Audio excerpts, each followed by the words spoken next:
Long ago, before the skies filled with fireworks and music on warm summer nights, there was a different kind of quiet. It was the quiet of a land not yet free. 13 colonies, each with busy towns and quiet farms, stretched across the edge of a vast continent. The people there worked hard, tended to their families, and lived under the rule of a distant king across the ocean. That king, George III of Britain, made laws and taxes that shaped the lives of the colonists, even though most of them had never seen his face. At first, the people obeyed, but as the years passed, many began to ask questions. Why were they taxed without having a say? Why could soldiers stay in their homes without permission? Why did their voices seem so small?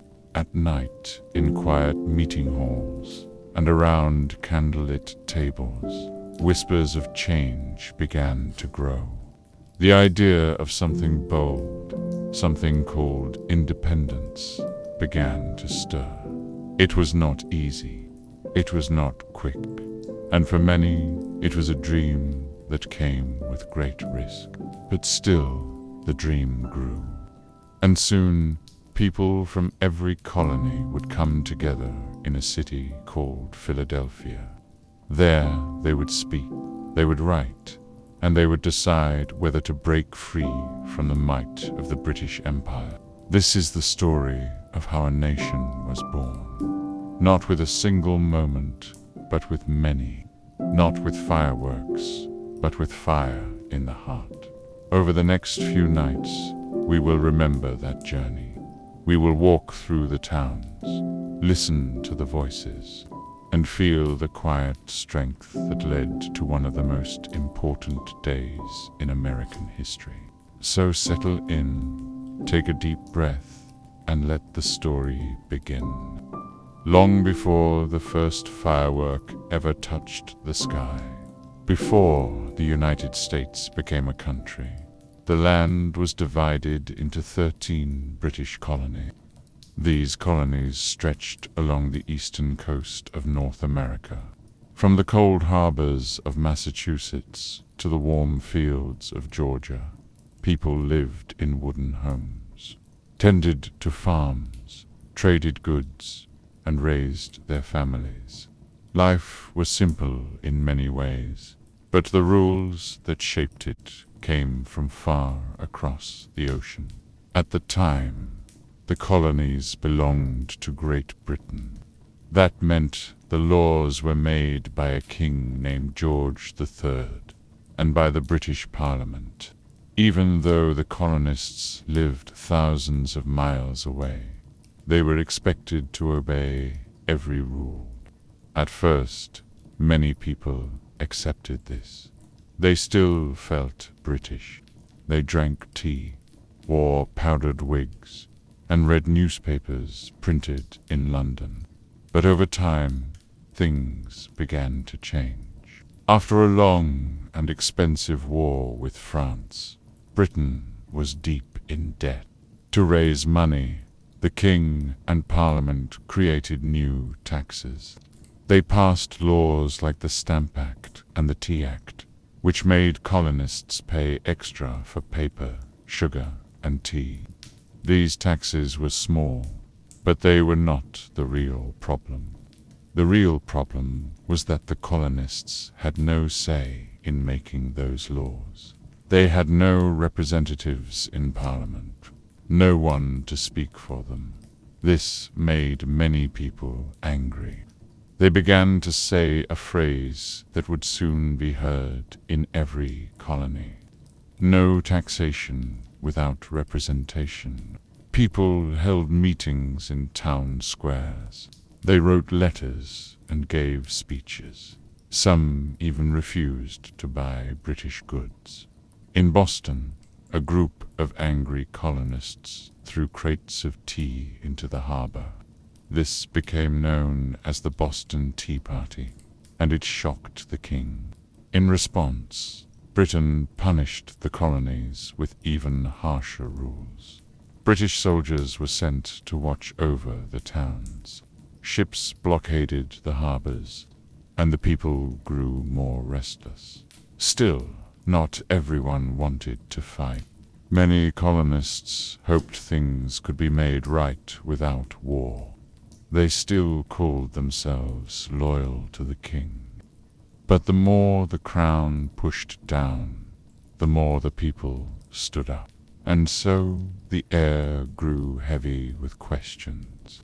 Could a group of farmers, merchants, and printers stand against the most powerful empire in the world? Could 13 small colonies become something more? The answer was coming. But first, the people had to decide what kind of future they truly wanted. As the king's grip tightened, the people of the colonies began to feel the weight of his rule in their daily lives. Soldiers patrolled their streets. Taxes were collected without their consent, and British ships lined their shores. Though many still called themselves loyal subjects, the quiet anger in their hearts began to grow. Across the 13 colonies, people started to meet in secret. They gathered in homes, churches, and town halls. They spoke in low voices about liberty, about justice, and about whether they could one day be free. These meetings were filled with fear, but also with hope. They knew the risks. Speaking out against the crown was dangerous. But the idea of living free, of having a government chosen by the people, was worth the danger. In Boston, the streets became louder. Protests broke out, and people began to organize groups like the Sons of Liberty. They published pamphlets, lit lanterns in windows, and sent messages on horseback between towns. Each rider carried more than just paper. They carried the growing spirit of rebellion. Soon, the British government sent more troops. They believed force would silence the colonies, but it only made things worse. One cold night in 1770, a group of colonists clashed with British soldiers. Shots were fired, and 5 people were killed. This event became known as the Boston Massacre, and it shook the colonies. The news spread quickly, and with it came anger, sorrow, and the feeling that change was no longer just a hope. It was becoming a need. The colonies were not yet united. They had different customs, different religions, and different ways of life. But the growing threat brought them closer. In 1774, after more harsh laws were passed by Britain, leaders from 12 of the 13 colonies gathered for the first time in Philadelphia. They formed what would be called the First Continental Congress. They did not declare independence, not yet, but they agreed to stand together. They would send a message to the king. They would boycott British goods, and if needed, they would defend their homes. That same year, in Virginia, a man named Patrick Henry stood before his fellow delegates. His voice echoed with courage when he said, "Give me liberty or give me death." The words rang through every colony like the sound of a drum. The time for whispers was ending. The seeds of rebellion had been planted. Soon, they would grow into something much greater.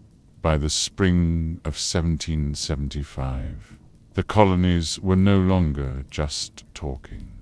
In Massachusetts, the first shots of the Revolutionary War had been fired at Lexington and Concord. The world had changed overnight. Farmers with muskets had stood against trained British soldiers.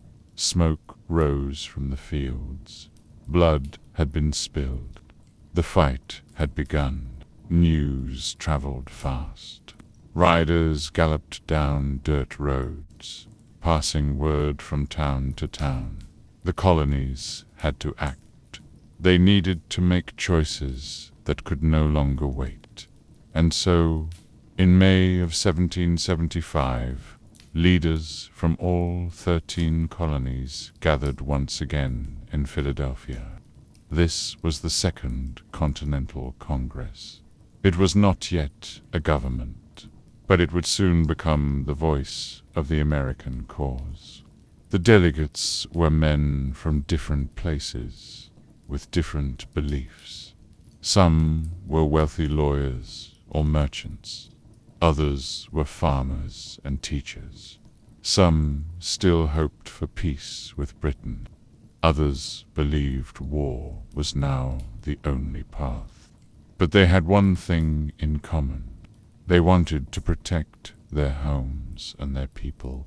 The Congress began to prepare. They formed an army. They chose a tall and quiet man from Virginia to lead it. His name was George Washington. He had fought in wars before, and his calm strength gave others courage. Washington left at once to take command of the troops gathering near Boston. Even as the war had begun, many delegates still hoped to avoid full independence. They sent a final letter to King George, called the Olive Branch Petition. It was a peaceful plea, asking the king to stop the fighting and respect their rights. But the king never answered. Instead, he declared the colonies to be in open rebellion. There would be no turning back. As months passed, the idea of breaking away from Britain became less frightening and more real. Pamphlets like Common Sense by Thomas Paine were read aloud in taverns and churches. Paine's words were simple but powerful. He wrote that it made no sense for a faraway king to rule a free people. He called for independence, and many who had once been unsure began to believe. In the Congress, the mood shifted. More and more voices called for action. The colonies had already shed blood. They had formed an army. They had no choice but to finish what had begun. By June of 1776, the delegates agreed it was time. A small group was chosen to write a declaration, one that would explain to the world why the colonies must be free. A young man from Virginia was asked to write the first draft. His name was Thomas Jefferson. He took up his pen, and in a quiet room he began to write the words that would shape a nation. Thomas Jefferson was just 33 years old when he was asked to write the Declaration of Independence. He was quiet, thoughtful, and known for the beauty of his writing. He had studied law, read the works of great philosophers, and believed deeply in the rights of all people to live free. The task before him was great. He was not writing just for Congress. He was writing for the world. The colonies needed to explain why they were breaking away from Britain. They needed to show that they had reasons, that their cause was just, and that they had tried peace before choosing rebellion. Jefferson began his work in a small rented room in Philadelphia. With only a pen, ink, and sheets of paper, he wrote by candlelight for many hours each day. He thought carefully about every word. He began with an idea that would become one of the most famous lines in history, that all men are created equal, that they are born with rights no king could take away: life, liberty, the pursuit of happiness. He wrote that governments are created to protect those rights, and that if a government fails to do so, the people have the right to change it. These ideas were bold. They were dangerous. Speaking them aloud in 1776 was an act of rebellion. Jefferson also wrote a long list of complaints against King George III.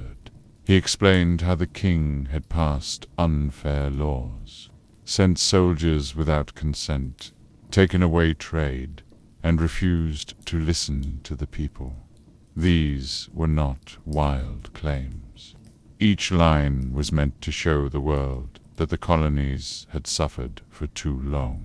After Jefferson finished his draft, it was shown to the other members of the writing committee. John Adams and Benjamin Franklin made a few changes. Then it was presented to the full Congress. For days, the delegates debated. Some wanted stronger words. Others asked for sections to be removed. They argued, edited, and adjusted until the final version was ready. On July 2nd, 1776, the Congress voted in favor of independence. It was a quiet moment. There were no cheers, only the deep knowledge that history had shifted. 2 days later, on July 4th, the final wording of the Declaration was approved. The colonies were no longer colonies. They were now the United States of America. The document was sent to be printed and shared. Soon, its words would ring out in town squares and echo across battlefields. The war was far from over, but the message was clear. The people had spoken. They had written their reason, and they had declared their right to be free. The sun rose over Philadelphia on July 4th, 1776, just like it had on any other summer day. But inside the Pennsylvania State House, something quiet and extraordinary was taking place. The delegates of the Second Continental Congress were gathered once more, surrounded by papers, ink, and the weight of history. 2 days earlier, they had voted to declare independence from Britain. Now they were finalizing the words that would explain their decision to the world. The room was warm. The windows were open to let in the summer air. There was no music, no parades, no fireworks. Just careful voices reading, editing, and approving the final version of the Declaration of Independence. The document was not signed that day. Only John Hancock, the President of the Congress, and Charles Thomson, the Secretary, placed their names on the first printed copies. The full signing would happen later, over many weeks. But July 4th became the date remembered, because it was the day the final wording was adopted. It was the day the Congress said, "This is it. This is our voice." That night, the city was quiet. The people of Philadelphia had not yet heard what had happened. But soon, word began to spread. Copies of the Declaration were rushed to the printers. Messengers on horseback carried the news to every corner of the colonies. The document was read aloud in public squares, posted on tavern walls, and printed in newspapers. In New York, soldiers and citizens listened to the words as they stood near a statue of King George III.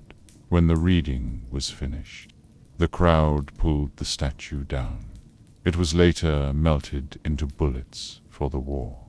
Across the colonies, church bells rang, bonfires were lit, and people gathered to celebrate. For the first time, they were not just British subjects. They were Americans. Still, not everyone rejoiced. Many loyal to Britain were saddened or afraid. Others feared what war would bring. The colonies were now rebels, and the full power of the British Empire would soon come against them. But in that moment, something powerful had begun. The idea of a free nation, built on liberty and reason, had been spoken into the world. And though it would take years of struggle, the people had taken their first true step toward becoming the United States of America. The 4th of July had come and gone like any other day. But from that day forward, it would be remembered, not just for what happened, but for what it meant. A full year had passed since the Declaration of Independence had been adopted. The colonies were still deep in the struggle of war. Battles had been won and lost. Soldiers marched through mud, rain, and snow. Supplies were short. Hope flickered like a candle in the wind. And yet the spirit of freedom remained. On July 4th, 1777, the people of Philadelphia decided to mark the first anniversary of their bold declaration. It was not just a celebration, it was a message, a way to show the world that the dream of independence was still alive. That night, as the sun dipped behind the rooftops, the city came to life. Bells rang out across the streets. Cannons fired in salute. Ships in the harbor flew flags and lit lanterns. There were speeches, music, and bonfires. And for the first time on American soil, fireworks lit the sky. The bursts of color were not just for beauty. They were symbols. Bright flashes of red, white, and gold cracked open the night sky, reminding all who watched that freedom was worth fighting for. The noise echoed across the streets, mixing with cheers and laughter. For a few hours, even in the middle of war, there was joy. It was the kind of celebration John Adams had imagined the year before. In a letter to his wife, Abigail, he had written that independence should be remembered with pomp and parade, with shows, games, bells, bonfires, and illuminations, from one end of this continent to the other. He had thought the 2nd of July would be remembered as the great day. But history chose the 4th, the day the Declaration's final wording had been approved. Other towns soon followed Philadelphia's example. In Boston and New York, people held readings and lit candles. Soldiers gathered around campfires, toasting the new nation with whatever they had. Children waved flags. Families cooked meals over open flames. The 4th of July was becoming something more than just a date. It was becoming a tradition. Even as battles raged and losses came, people found strength in moments like this. It reminded them of what they were fighting for, not just land or laws, but the right to shape their own future. And so, the first 4th of July celebration became a spark, a reminder that even in dark times, light could still rise, a sign that the people were not giving up. They were just getting started. While cities like Philadelphia celebrated the 4th of July with fireworks and music, the soldiers of the Continental Army spent the day in a very different way. They were far from home, camped in fields and forests, often without shoes, clean water, or proper food. But even in the harshest conditions, the spirit of independence still lived in their hearts. In 1778, General George Washington was with his army near the banks of the Raritan River in New Jersey. The war had been long and costly. Morale was low. The soldiers were tired, hungry, and many had lost friends to battle, illness, and cold. Washington knew that symbols mattered. He knew that even a small celebration could lift weary spirits. On the 4th of July, Washington ordered a special day of rest and recognition. He arranged for his troops to be given something rare and treasured. Each soldier received an extra ration of rum. It was not much, but it was a gesture that meant a great deal. The men raised their cups to the cause of liberty and to the dream of a nation not yet born. Later that day, 13 cannons were fired, one for each colony.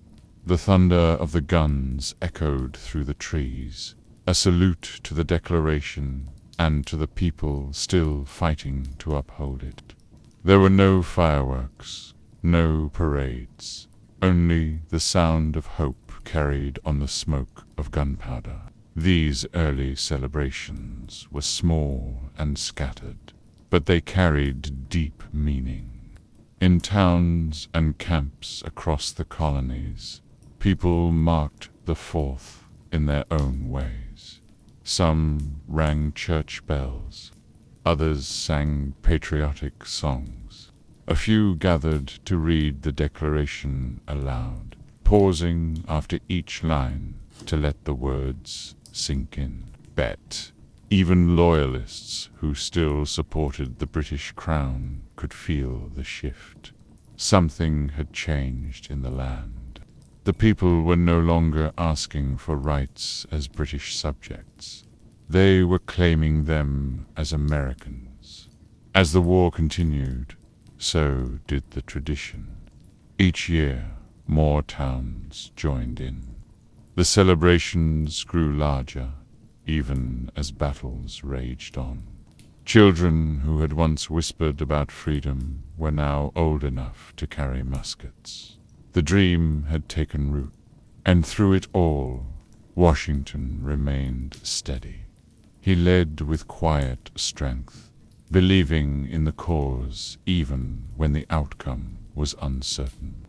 He understood that freedom was not won in a day, but in the hearts of those who refused to give up. The rum may have been gone by nightfall, but the fire of independence still burned.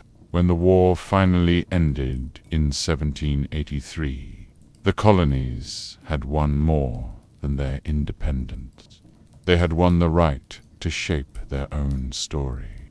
The Treaty of Paris was signed, and the United States of America was officially recognized as a free and sovereign nation. The dream had become real.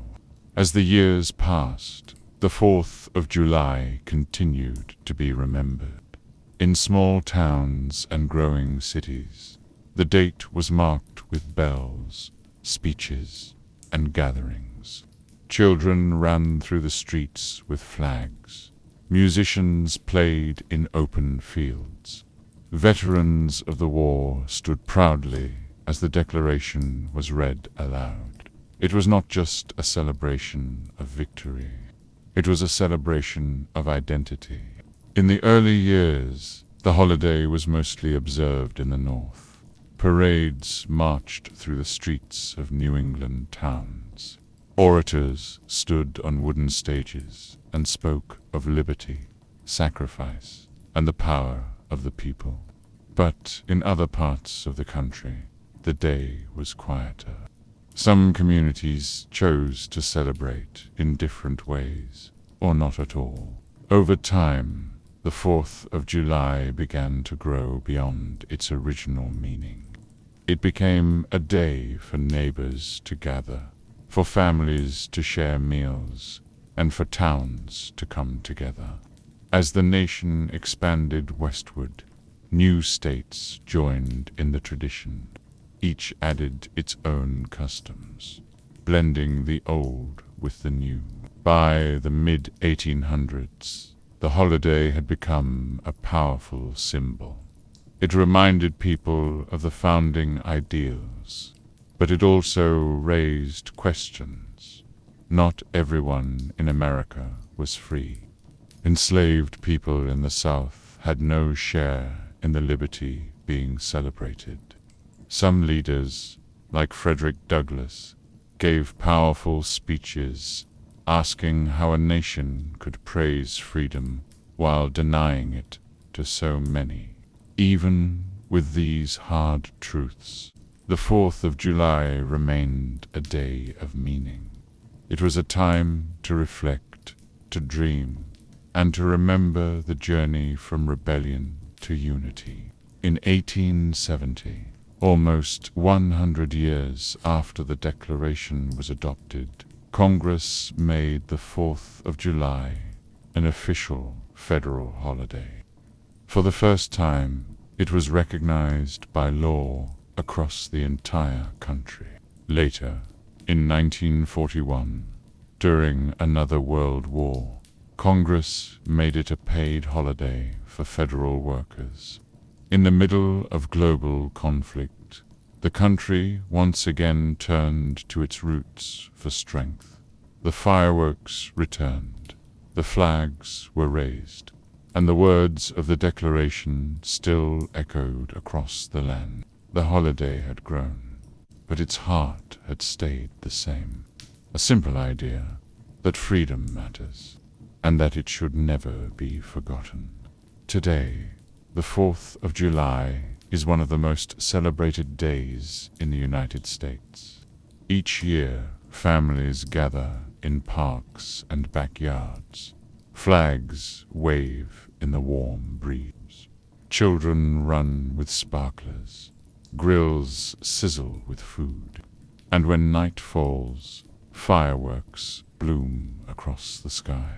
It is a day of joy and tradition, but it is also a day of remembrance. Behind the color and sound is a story that began long ago. A story of 13 colonies, a quiet Congress, and a bold decision to break away from the most powerful empire in the world. People still read the Declaration of Independence aloud. Its words, written in ink by candlelight, still carry weight. They remind each generation that freedom is not just a gift, it is a responsibility, a promise made by those who came before and kept alive by those who come after. Over the years, the meaning of the 4th has continued to grow. For some, it is a chance to honor the past. For others, it is a time to look forward and imagine a better future. It is a day when differences are set aside and people come together to share music, laughter, and light. The holiday has also become a time to ask questions. What does freedom mean today? Who still waits to be heard? What can we learn from the voices of the past? These questions help the country grow stronger. They help it stay true to its promise.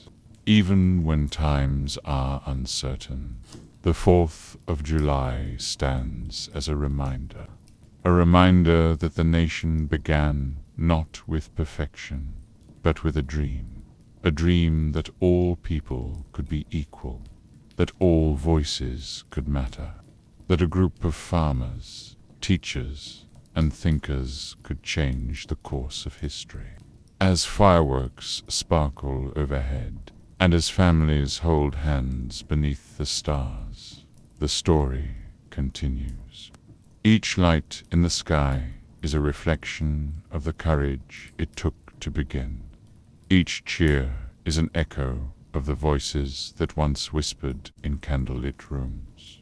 Banned each year as the 4th returns again, it brings with it the same simple truth, that freedom once lit should never fade, that a nation built on hope must always remember how it began, not with noise, but with purpose, not with fear, but with faith, and not with fireworks, but with the fire of an idea that still burns bright. And so the story comes to a close, not with a bang, but with a breath. The journey from colony to country was not easy, not quick, and not perfect, but it was real, it was brave, and it shaped the world in ways that still echo today. Every July 4th, when the sky blooms with color and music drifts through the evening air, we are not just watching a show. We are remembering a promise made by people who believed in something greater than themselves, who believed that even the smallest voice deserved to be heard. As you close your eyes tonight, let the quiet courage of those early days stay with you. Let the story of ink and fire, of words and war, of hope and heart remind you that history is not just in books. It lives in us, in the choices we make, in the values we carry, in the way we treat one another. Freedom is not loud. It does not shout. It speaks softly, like a lullaby passed down through generations. And every time we pause to listen, we help keep it alive. Thank you for spending this quiet moment in history with me. Sleep well, dream deeply, and may your tomorrow be filled with peace, purpose, and the gentle light of freedom. Good night.